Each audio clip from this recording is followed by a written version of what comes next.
नमस्कार, जय हिंद। आप सभी लोग इस बार अलग अलग कोचिंग का स्कॉलरशिप टेस्ट देंगे ताकि आप क्लास 11th में ऑफलाइन कोचिंग में एडमिशन ले सके एक बहुत कम फीस के साथ।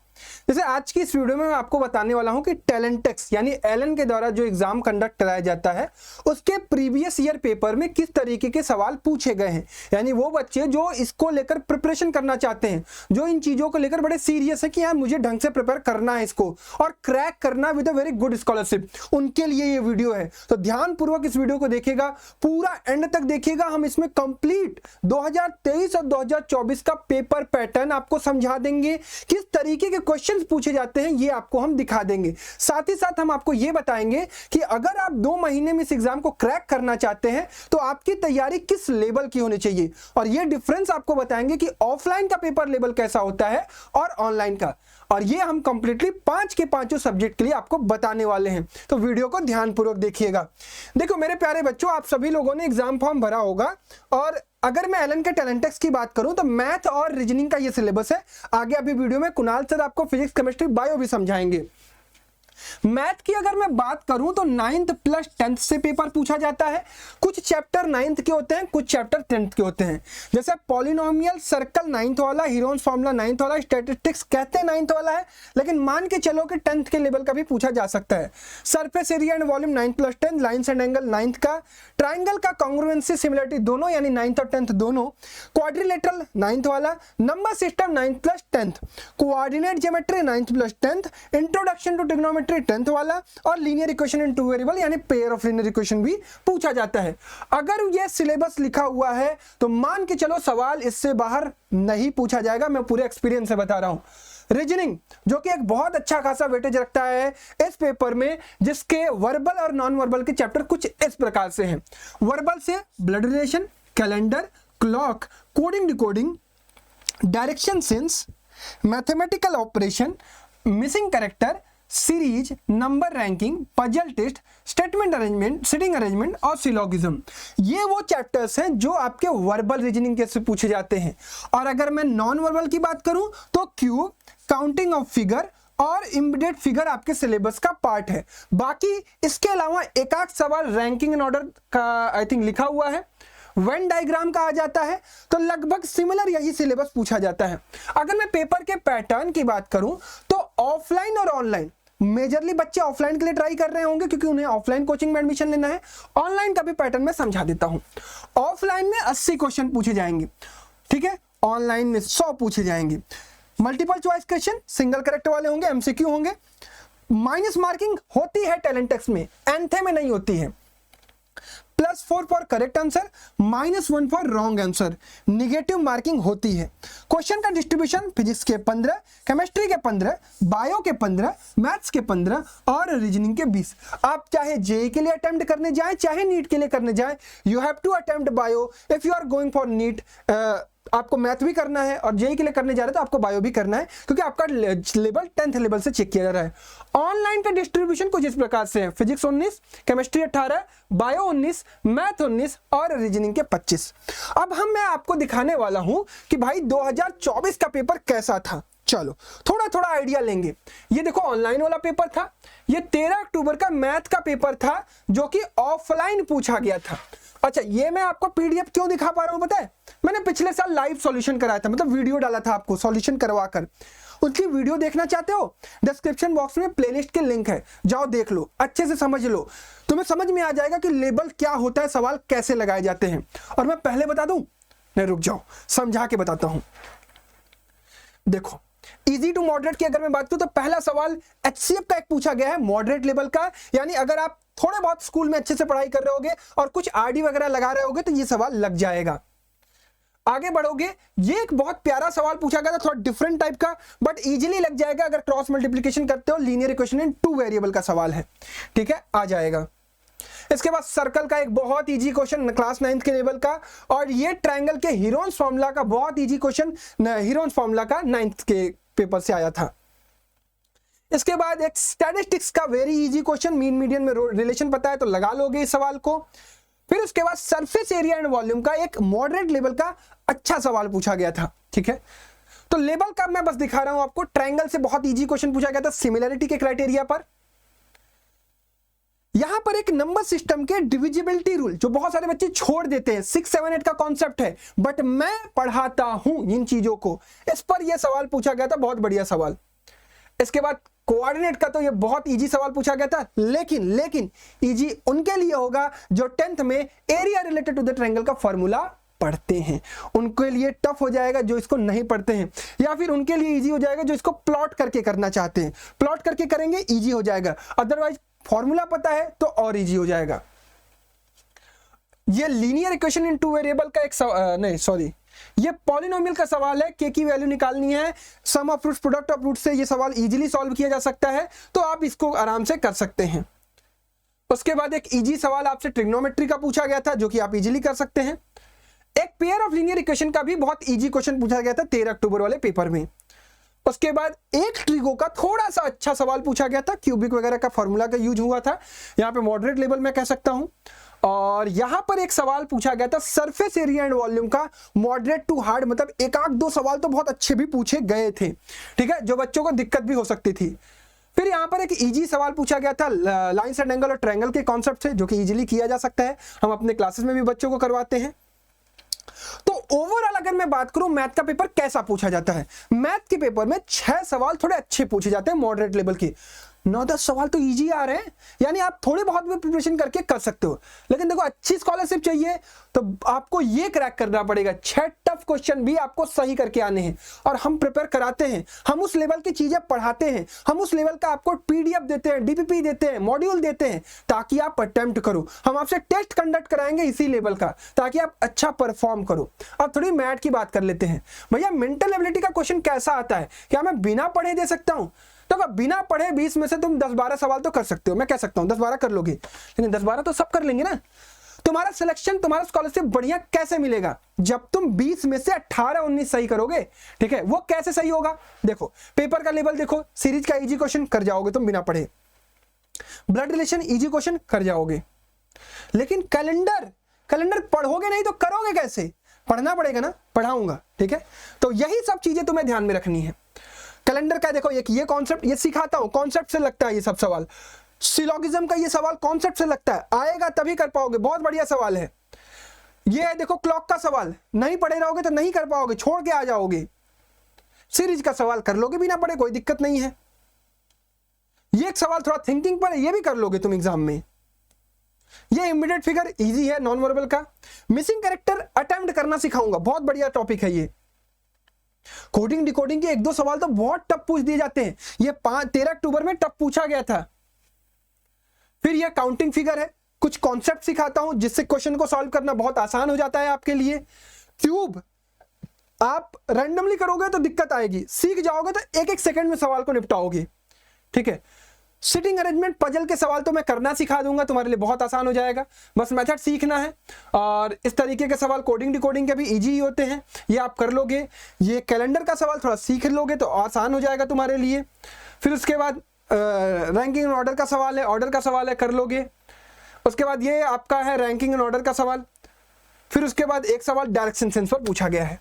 तो तुम्हें मैंने बता दिया कि भाई जो पेपर पूछा गया है, ऑफलाइन की मैं बात कर रहा हूं, अगर ऑफलाइन में एडमिशन लेना है तो ऑफलाइन का लेवल 13 तारीख का पेपर थोड़ा सा मॉडरेट था, बट कुछ क्वेश्चन अच्छे थे, कुछ क्वेश्चन इजी थे।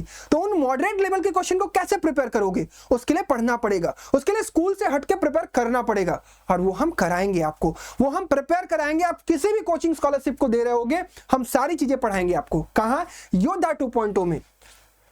अच्छा, टैलेंटेक्स का जो ऑनलाइन पेपर होता है वो मैं बता दूं कि वो इजी आता है, ठीक है, in respect of offline paper, ठीक है। तो इसके मैथ्स के सवाल लगाओगे तो हमारे लिए इजी कहलाएगा। ये हमारे मॉड्यूल से सवाल था। अरे हमारे मॉड्यूल से तो बहुत सवाल फंसते हैं भाई, ये हमारे सवाल मॉड्यूल का है, एकदम मॉड्यूल का छपा हुआ सवाल है। हम जो आपको डीपीपी करवाते हैं वो छपा हुआ सवाल आ जाता है, ये मॉड्यूल का सवाल था। मतलब ऐसे बहुत सारे सवाल हैं। मैं नहीं कह रहा हूं कि मेरे मॉड्यूल से आ जाएगा, मैं ऐसा पढ़ाऊंगा आपको, ऐसा प्रैक्टिस कराऊंगा आपको कि आपसे कॉन्फिडेंस आ जाएगा आपके अंदर कि हाँ मैं क्रैक कर सकता हूं, ठीक है। अब मैं आपको बता रहा था कि भाई देखो, अगर आपको प्रिपेयर करना है ना तो 2 महीने थोड़ा रगड़ने के लिए अगर तैयार हो, थोड़ा सा स्कूल से हटके प्रिपेयर करने के लिए तैयार हो, तो मैं तुम्हें पढ़ा रहा हूं योद्धा 2.0 बैच के अंदर। तुम टैलेंटेक्स नहीं, दुनिया के किसी भी कोचिंग, भारत के किसी भी कोचिंग स्कॉलरशिप टेस्ट में अपीयर होने जा रहे हो 10 to 11th के लिए, जस्ट ज्वाइन दिस बैच। तुमको सब कुछ मैं कराऊंगा इसमें, ठीक है, अभी दिखा रहा हूं। ये सभी कोचिंग के लिए है, ये 10th में जो बच्चे पढ़ रहे हैं 11th में जानने वाले हैं उनके लिए है। किसी बैच रिलेटेड क्वेरी के लिए इस पर कॉल कर लेना। Subject math, bio, physics, chemistry और रीजनिंग का पूरा कंप्लीट सिलेबस लगभग पढ़ाया जा रहा है। नोट्स मिलेगा आपको, 10 टेस्ट पार्ट और फुल कराए जाएंगे, प्रैक्टिस सीट आपको दी जाएगी, स्टडी मटेरियल दिया जाएगा। चैप्टर वाइज प्रैक्टिस सीट बहुत इंपॉर्टेंट होने जा रहे हैं, उससे सवाल फंसेंगे, ठीक है। इसके बाद ये ऐप आपको कहाँ मिलेगा, ये बैच कहाँ मिलेगा? Rankers foundation app, play store पर सर्च करिए, आपको मिल जाएगा। इजीली लॉगिन कर लीजिएगा, रजिस्टर कर लीजिएगा, पेड कोर्स में जाइएगा। पेड कोर्स में आपको दिखेगा योद्धा 2.0। योद्धा 2.0 की अभी प्राइस 1499 है। मैं चाहता हूं कि आप एक कम प्राइस पर एंट्री करो और उसके लिए आप कूपन कोड यूज कर लेना, एग्जाम कूपन कोड, 250 रुपये ऑफ हो जाएगा। और ये 250 रुपये ऑफ मैंने कोशिश किया है कि यार 4 अगस्त तक हो जाए। आप ट्राई करते रहिएगा। अगर आपको आप तक वीडियो लेट पहुंची है, आप एनालिसिस की वीडियो लेट देख रहे हो, तो एक बार ऐप डाउनलोड करके वहां पर जो ऑफर्स होंगे एक बार चेकआउट कर लेना। कुछ अगर आपके लिए ऑफर्स होंगे तो उनको अप्लाई करके तभी बैच परचेज करना, ठीक है। After applying this coupon code you will get this batch in 1283 rupees only. 1283 रुपए में आपको कंप्लीट पढ़ाया जाएगा, आपको टेस्ट दिया जाएगा, आपको मॉड्यूल, चैप्टर वाइज डीपीपी सब कुछ प्रोवाइड किया जाएगा। पेमेंट आप किसी भी नंबर, किसी भी यूपीआई से कर सकते हैं, ठीक है। अच्छा, क्लासेस हमारी शेड्यूल्ड है ऑलरेडी, हम शेड्यूल के अकॉर्डिंगली काम करने जा रहे हैं। 4 अगस्त से आपकी क्लासेस स्टार्ट होंगी, 4 अगस्त से आपकी क्लासेस स्टार्ट होंगी। और ये क्लासेस टेस्ट वगैरह को लेते हुए कहां तक जाएंगी भाई? ये टेस्ट वगैरह को लेते हुए 12 अक्टूबर तक, 12 अक्टूबर क्यों, 27 सितंबर तक आपका सिलेबस कंप्लीट हो जाएगा। और फिर आपके फुल टेस्ट, पार्ट टेस्ट इसमें कंडक्ट होते रहेंगे। और हाँ, जो बच्चे यूट्यूब पर देख रहे हैं उनको बता दूं कि पहली क्लासेस हमारी YouTube पर होने वाली है फ्री, तो आप क्लासेस देखकर भी आप इस बैच में एनरोल कर सकते हो। बट ट्रस्ट मी यार, पिछले साल बहुत अच्छा रिस्पांस रहा है। अलग अलग बच्चे अलग अलग कोचिंग में स्कॉलरशिप लेकर अब पढ़ भी रहे हैं, ठीक है। और उनका एक अच्छा खासा रिस्पांस रहा है, तो you can trust on us. हम एक सिस्टमेटिकली चीज़ों को कराते हैं और आप हमारे साथ ज्वाइन कर सकते हो, ठीक है। और अगर आप ऐप से नहीं डाउनलोड कर पाते हो तो वेबसाइट है online.myrankers.com। अगर आप लैपटॉप में एक्सेस करना चाहते हो तो search on web that online.myrankers.com, ठीक है, and go and purchase this batch, ठीक है। अब इसके बाद आपको फिजिक्स, केमिस्ट्री और बायो के एनालिसिस कुणाल सर करा रहे होंगे। हम बैच में आप सभी लोगों का इंतजार करेंगे। आइएगा, पढ़िएगा और मिलकर सभी कोचिंग स्कॉलरशिप में अच्छा करने का प्रयास करिएगा। धन्यवाद मेरी तरफ से। अभी कुणाल सर को देखिए। तो यार अब बात करते हैं हम लोग साइंस के लिए। देखो, अगर आप क्लास 10 के लिए एग्जाम देने जा रहे हो तो सबसे पहली जो चीज़ तुम्हें समझनी है वो है तुम्हारा माइंडसेट, कि क्या भैया हमें जो तैयारी करनी है वो किस लेवल की करनी है। क्या सिर्फ एनसीईआरटी तक की चीज़ें हम कर ले तो सारे जितने भी हम एग्जाम्स दे रहे होंगे आगे, क्योंकि ये जो एग्जाम आप देने वाले हो ये कॉम्पिटिटिव एग्जाम है, तो आपकी सोच, आपकी थॉट प्रोसेस, आपका माइंडसेट सब कुछ कॉम्पिटिटिव ही होना चाहिए। और वही हम यहाँ पर आपको सिखाने की पूरी कोशिश करेंगे। मैं देखो लगभग 4 से 5 सालों से चीज़ें पढ़ा रहा हूँ, समझा रहा हूँ, बता रहा हूँ। दोनों में बहुत डिफरेंस है, थोड़ी सी डिफरेंस है बस, वो है माइंडसेट का और प्रैक्टिस का। वो हमें साथ मिलके करना है और बहुत अच्छे तरीके से हम लोग करेंगे। हर एक क्वेश्चन के कॉन्सेप्ट सिखाऊंगा मैं और उस कॉन्सेप्ट को कैसे अप्लाई करना वो मैं सिखाऊंगा। बस आपको मेरे साथ जितनी चीजें मैं आपको सिखाते हुए चलूंगा उसको प्रैक्टिस करना है और ऑनेस्टली फॉलो करते हुए चलना है। अगर उसके लिए तैयार हो तो कमेंट बॉक्स में भी लिख देना भैया हम रेडी हैं इस चीज को फॉलो करने के लिए, और एट द एंड तक आपके साथ मेहनत करेंगे और सारी चीजें क्रैक करेंगे। ये तो एक शुरुआत है यार। अगर हम बात करते हैं पैटर्न के लिए कितने क्वेश्चंस भैया पूछे जाएंगे हमसे, तो फिजिक्स के लिए भी देखो 15 क्वेश्चन पूछे जाते हैं, केमिस्ट्री में भी 15 क्वेश्चन पूछे जाते हैं और बायो में भी कितने पूछे जाते हैं, 15 क्वेश्चन पूछे जाते हैं। लेकिन इन 15 क्वेश्चन के लिए हमें कौन कौन से चैप्टर्स पढ़ने होंगे, मतलब किस किस चैप्टर से आपसे साइंस से क्वेश्चन पूछा जाता है, तो एक बार क्विक रिकैप के साथ हम लोग शुरुआत करेंगे। फिर आपको मैं ये भी दिखाऊंगा कि कितने सवाल हमको मतलब कहां से पूछे जा रहे हैं और साथ ही साथ लेवल क्या होने वाला है। अब अगर आप क्लास 10th में हो, अगर आपने अपने स्कूल में पढ़ा होगा कोई भी चैप्टर, जो भी चैप्टर से यहाँ सवाल दिखाऊंगा तो एक बार आप देखिएगा क्या वैसे सवाल आपने कभी प्रैक्टिस करे हैं। अगर नहीं करे हैं तो करना पड़ेगा। पहले आप कमेंट बॉक्स में इस चीज को जरूर मुझसे शेयर जरूर करिएगा। देखो सबसे पहले बात करते हैं, अगर आप क्लास 10th में हो, किस क्लास के लिए हम बात कर रहे हैं, तो क्लास 10th के लिए बात कर रहे हैं। लेकिन सिर्फ क्या क्लास 10th की ही चीजें पूछी जाएंगी, तो बिल्कुल ऐसा नहीं, आपसे क्लास 9th की भी चीजें पूछी जाएंगी। कौन सा चैप्टर भैया? फोर्स भी पूछा जाएगा, मोशन भी पूछा जाएगा। इंपॉर्टेंट चैप्टर है तो हर जगह आना भी चाहिए और पूछा भी जाएगा। ग्रेविटेशन भी आपसे पूछा जाएगा, साउंड भी पूछा जाएगा, वर्क, पावर, एनर्जी भी पूछा जाएगा, reflection of light which is light, ये दोनों तो एक ही चैप्टर हो गया आपका। ह्यूमन आई पूछा जाएगा बस। Magnetic effect of current and electricity, ये 2 चैप्टर आपसे नहीं पूछे जाएंगे, तो परेशान नहीं होना, हमको एकदम साथ ही साथ तैयारी अच्छे से करते हुए चलना है। आगे बात करते हैं improvement in food resources, nutrition, respiration, transportation, excretion, control and coordination. ये चैप्टर्स हमको बायो में पढ़ के जाने हैं। अब केमिस्ट्री की बात करते हैं, जो मैटर वाला 2 चैप्टर स्टार्टिंग का वो हट गया है, atoms and molecule, structure of atom, दोनों इंपॉर्टेंट चैप्टर हैं। उसके बाद chemical reaction, acid base and metal non metal, carbon वाला चैप्टर अभी भी हमको यहाँ पे नहीं पढ़ना है। देखो सिलेबस तो चलिए डिफाइंड हो गया, लेकिन अब अगर हम कुछ क्वेश्चंस की बात करते हैं तो ये जो क्वेश्चन मैं आपको दिखा रहा हूँ ये पूछा गया था आपकी ऑनलाइन वाले वर्जन में। तो देखो 2 तरीके से पेपर होते हैं, या तो आपके ऑफलाइन होते हैं या तो ऑनलाइन होते हैं। ऐसा लोग बोलते हैं, मेरा तो ऐसा नहीं मानना है कि चीजें ऑनलाइन में आसान पूछी जाती है, ऑफलाइन में थोड़ा कठिन हो जाता है। अब वो आप बताइएगा क्वेश्चंस देखिए, एक बार क्वेश्चंस देखिए उसके बाद आप खुद बताइएगा। देखिए एक बेसिक सा कॉन्सेप्ट के ऊपर सवाल पूछा गया है कि speed of the particle remains constant. Speed constant रहती है कब? जब हमारा एक्सेलरेशन भी हो लेकिन एक्सेलरेशन का वेलोसिटी से कितना एंगल होगा। ये तो बेसिक सा एक कॉन्सेप्ट है।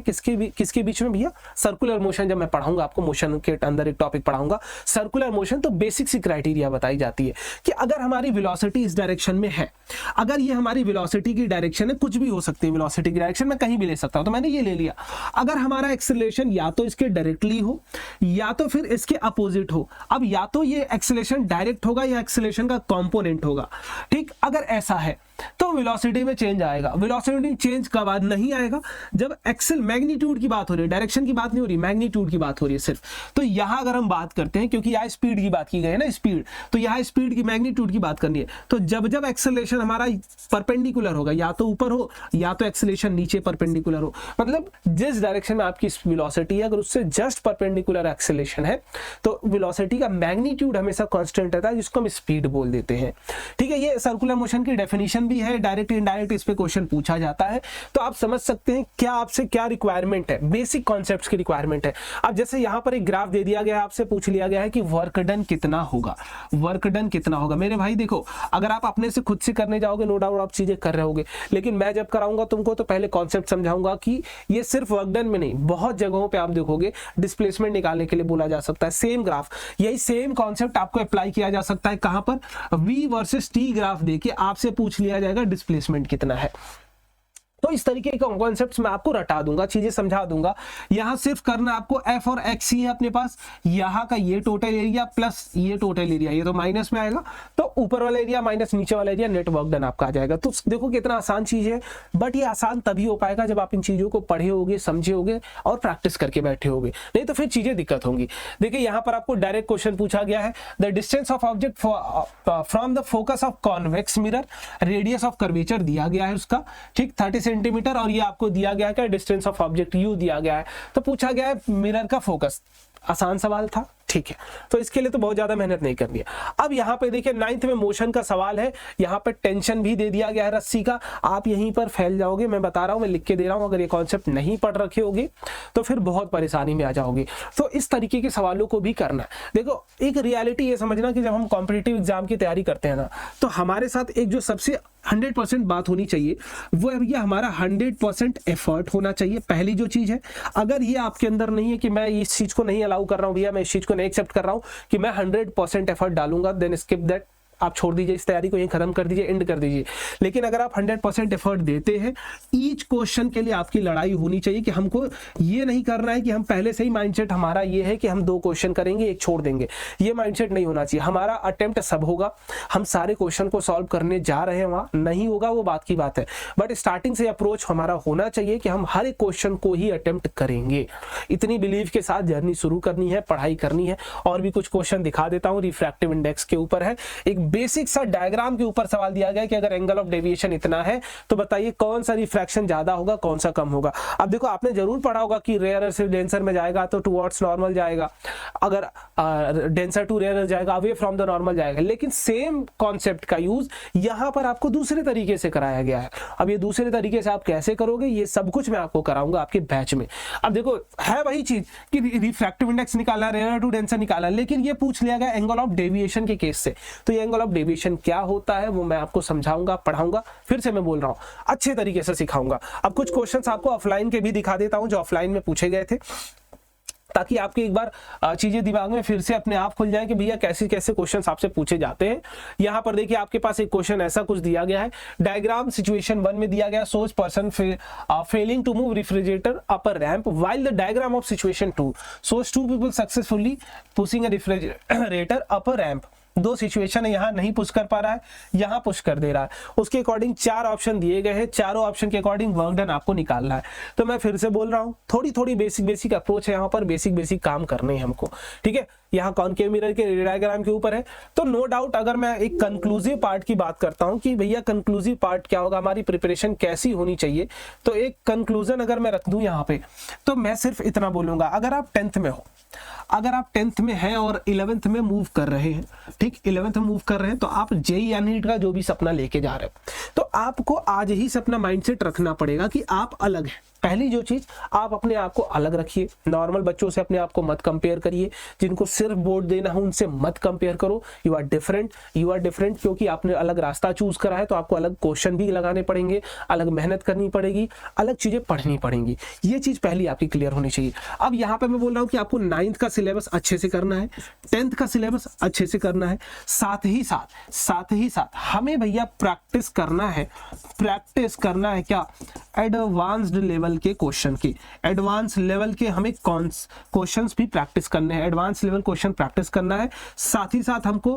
कॉन्सेप्ट जो भी पढ़ने हैं, जो भी समझने हैं, कॉन्सेप्ट क्या करना है, अंडरस्टैंड करना है। ये सबसे जरूरी चीज है और यही मैं आपको यहाँ कराने वाला हूँ, ताकि आपकी ये जो जर्नी हो शुरू होने वाली है IIT जेईई की या फिर नीट की, वो एक मजेदार नोट पे शुरू हो और एंड भी एकदम मजेदार नोट पे हो। आई होप आपके सारे डाउट्स यहाँ से क्लियर हो गए होंगे। हमें तैयारी कैसी करनी है, 9th और 10th की चीजें तो करनी है, साथ ही साथ जो कॉन्सेप्ट्स हैं उनको समझ के चलना है और जो समझ के रखे उन्हीं पर एडवांस लेवल की प्रैक्टिस करके चलनी है। ये मैं कराऊंगा तुम्हें, रिपीटेटिव पैटर्न पे जो भी सवाल आते हैं वो सारे हर एक तरीके का सवाल मैं तुम्हें करा दूंगा। बस तुम्हें हमारी जर्नी हमारे साथ शुरू करनी है और अच्छे तरीके से ऑनेस्ट होके, प्योर ऑनेस्ट होके इस जर्नी को स्टार्ट करना है और फॉलो करना है। 2 से 3 महीने जो भी तुम्हारी क्लास चलेगी, एक भी दिन तुम्हें इनकंसिस्टेंट नहीं रहना है, कंसिस्टेंसी बना के रखनी है और सब कुछ फॉलो करना है। बाकी wish you all the best, मिलते हैं बैच में। और जो भी तुम्हारे मन में और सवाल हो और कोई भी डाउट हो, let me know in the comment box, बता दीजिएगा। आपके सारे जवाब के आंसर हम लोग कमेंट बॉक्स में आपको दे देंगे।